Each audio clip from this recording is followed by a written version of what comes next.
Hi, St Peter's Church family. Sorry I can't be with you today in person. I'm out at Walgett catching up with George and Carmel Ferguson and preaching at services in their parish. I thought it might be helpful, however, to put together another state of play announcement just before we start term 4 at St Peter's. Next week, all gatherings will be back under one roof at the St Peter's Chapel. During term 3, we've been really grateful to Carina School for generously letting us use their facilities. They've provided extra space for kids programs, but with weather now warming up and other options available back on the St Peter's site, we felt it time to return home and to work out a new normal. So this means that as of next week, the service times will return to Sunday at 8, Sunday at 10, Sunday at 4 and Sunday at 6. Thankfully, there are a number of other things that will return to normal for church gatherings as well. Firstly, morning tea will be available on the front lawn following the Sunday at 8 service with tables and chairs provided.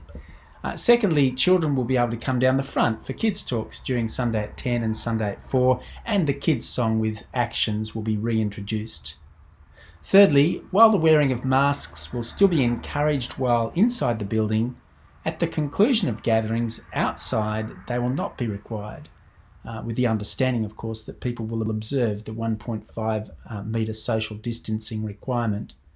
COVID-19 protocols of recording attendance, temperature checks and hand sanitation upon entry will all remain in place to ensure that we stay vigilant in ensuring that St Peter's remains a COVID-safe environment.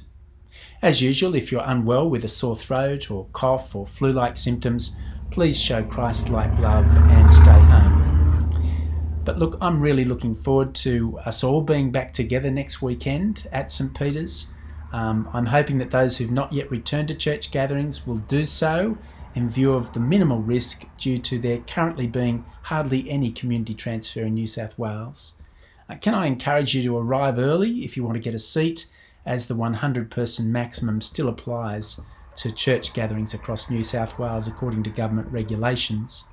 For those returning to our Sunday at 10 gathering, it might be worth considering shifting for a season to either the Sunday at 8 or the Sunday at 6 gatherings where we have a few more spare seats. Anglican representatives in Sydney are currently lobbying to have that maximum number increased in line with other public gatherings currently allowed. They're also lobbying to have the strong recommendation of mask wearing in worship gatherings removed, and eventually for the allowing of congregational singing as well. So I'll keep you posted as to their progress with that lobbying. Hopefully there'll be a further relaxation of restrictions soon.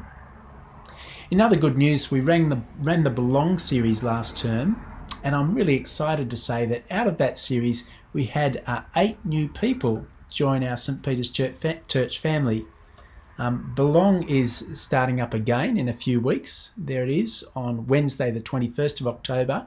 If you're looking to call St Peter's home, or perhaps you've been coming for a while but haven't yet really connected, Belong is a great way for you to get to know what we're on about, to get to know a leadership team.